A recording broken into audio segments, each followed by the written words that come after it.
Hoy hablaremos de un asunto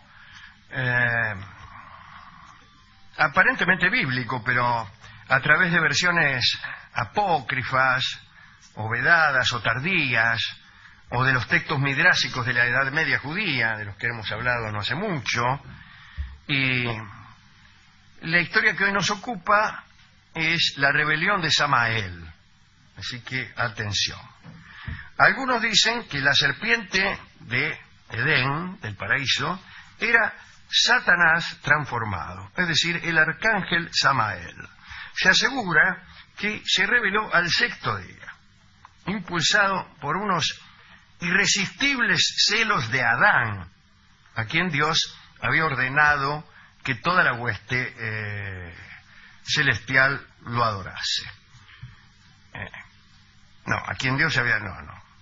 cuya adoración, está mal escrito, cuya adoración Dios había recomendado a toda la hueste celestial. El arcángel Miguel, cuando se le dijo esto, dice, adórelón a Adán, fue y lo adoró. Pero Samael se quejó, dijo que no, qué sé yo.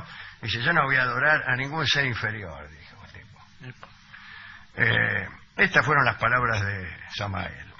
Cuando Adán fue hecho, yo ya estaba perfeccionado. Que él me adore a mí. Tenía esa voz, Samael. Los ángeles de Samael, todos unos alcauciles, ¿no? Unos tipos que le andaban atrás y le festejaban los chistes, estuvieron de acuerdo, pero otros siguieron a Miguel. Digamos que hubo una controversia acerca de la adoración a Adán, en la que unos estaban de acuerdo y otros no. Los que no estaban de acuerdo sostenían que ellos, en tanto que ángeles, debían ser los depositarios de la adoración humana y no al revés. El arcángel Miguel, que era muy cauto, advirtió a los rebeldes que tuvieran cuidado con la ira de Dios. Se guarda con la ira de Dios, les dijo. Y Samael contestó lo siguiente: si él se muestra irritado, yo alzaré mi trono por encima de las estrellas y me asemejaré al Altísimo, me asemejaré. Y se armó, ¿cierto? Se armó. Miguel arrojó a Samael del cielo a la tierra, donde sin embargo continuó urdiendo intrigas contra la voluntad divina. Otros dicen que cuando todos los ángeles se postraron a los pies de Adán en señal de obediencia, Samael increpó a Dios indignado y de mala manera. Le preguntó si debía adorarse a un ser formado con polvo, siendo que los ángeles, como bien se sabe, habían sido formados con el esplendor de Dios. Yahvé respondió que Adán, aunque formado con polvo, superaba a Samael en sabiduría y entendimiento. Todavía más indignado que antes, Samael, que era un poco flojo de cincha, según se ve, desafió a Dios y pidió una prueba al respecto, es decir, respecto al entendimiento superior de Adán. Dice, a ver, qué sé yo, ¿por qué no hace una prueba a ver quién es más sabio de los dos? Dice, bien. Yahvé dijo que la prueba sería del siguiente modo. Samael debía descender a la tierra y poner en fila a las bestias recientemente creadas. Si Samael conseguía dar a estas bestias los mismos nombres que el mismo Dios les pondría ulteriormente, nombres que él ya tenía pensado pero que no había hecho públicos, bien, acertaba, esa era la prueba, pasaría la prueba. Muy bien, Dios le dijo entonces que si él adivinaba qué nombres tenía previsto para las bestias, sería él el venerado y no Adán.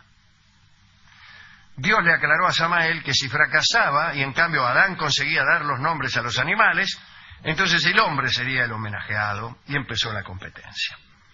Y acá vamos a decirlo, parece que Dios hizo un poco de trampa a favor de Adán. Primero le tomó examen a Samael. Dios puso unos bueyes ante él, nada. Después un camello y después un asno, pero Samael no supo nombrar a ninguno de ellos. Y después le tocó a Adán y lo ayudó a Adán, le dio una ayuda erudita, demasiado erudita. Tenía que ver con las letras del alfabeto hebreo, que no se sabe cuándo fue creado, pero probablemente en esos días.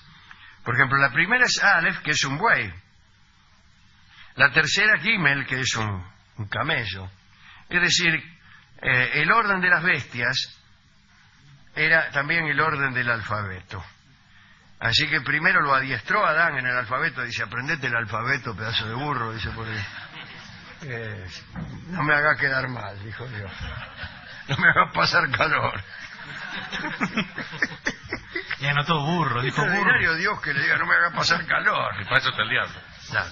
Bueno, después le puso los animales en un orden tal que al nombrar las letras ya estaba nombrando a los animales.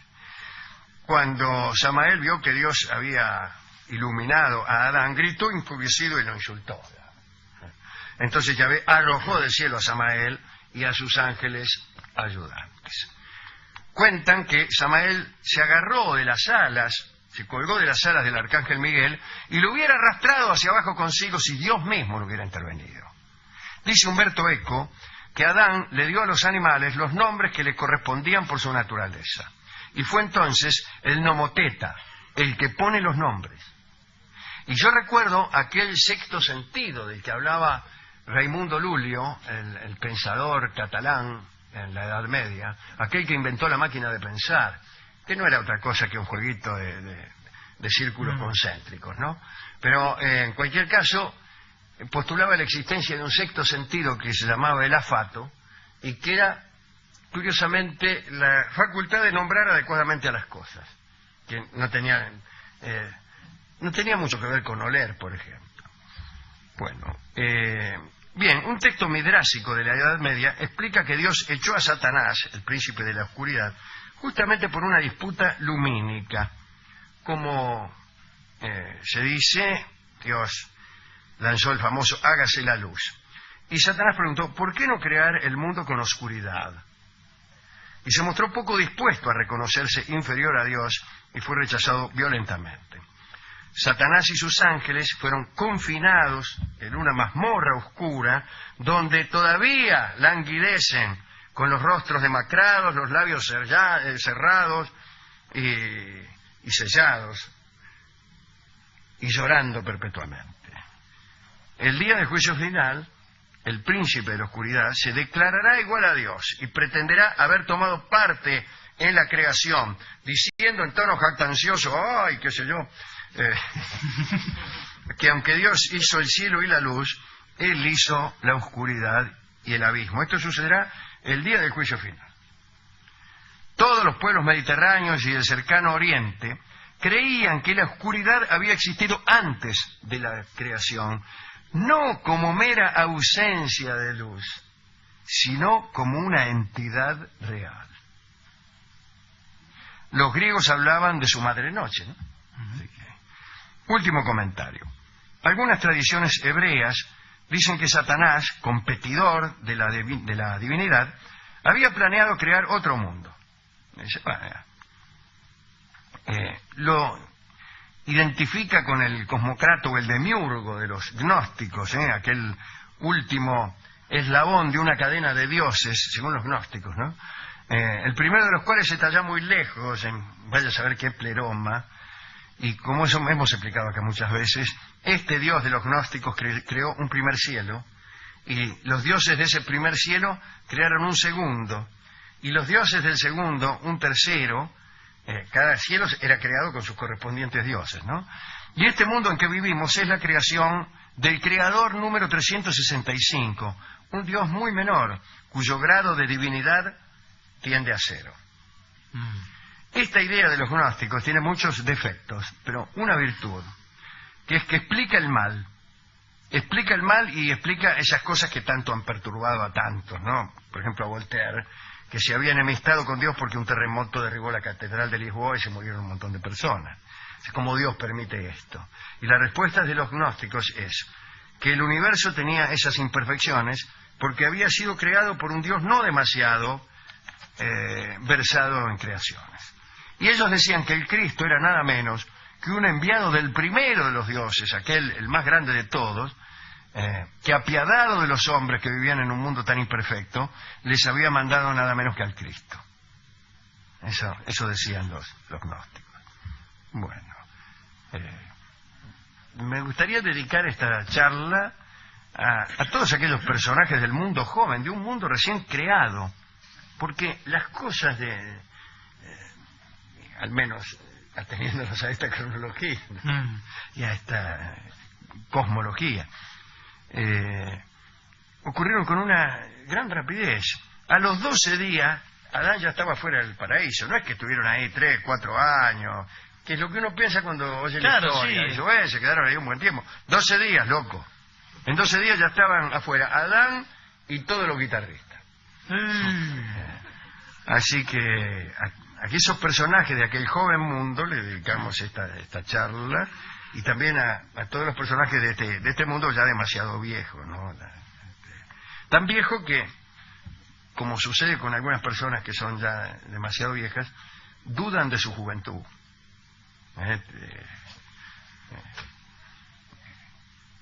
Cuando nuestras tías nos cuentan cosas que hacíamos cuando éramos chicos, nos parece que hablaran de otras personas. Y probablemente hablen de otras personas, pues las tías se confunden de sobrinos siempre. Pero es cierto que a veces nuestra niñez nos parece un género de ficción, ¿cierto? Sí. Bueno, hemos ido a la discoteca a buscar discos, le explicamos al discotecario todas estas cosas, no entendió nada. Pero finalmente nos dio un basecito que pasamos con cierta frecuencia aquí, que puede ser una frase de la divinidad maldiciendo a Samael en algún momento, cuando lo desbarranca, o mejor todavía, según otra versión, cuando lo encierra en esa mazmorra de llanto y silencio eterno, ¿no? Que es llorarás, llorarás.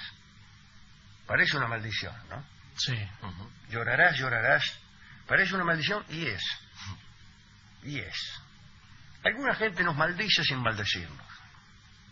Nos mira otra vez la falta de señales, otra vez el desamor del universo, y con su mirada nos está diciendo, llorarás, llorarás.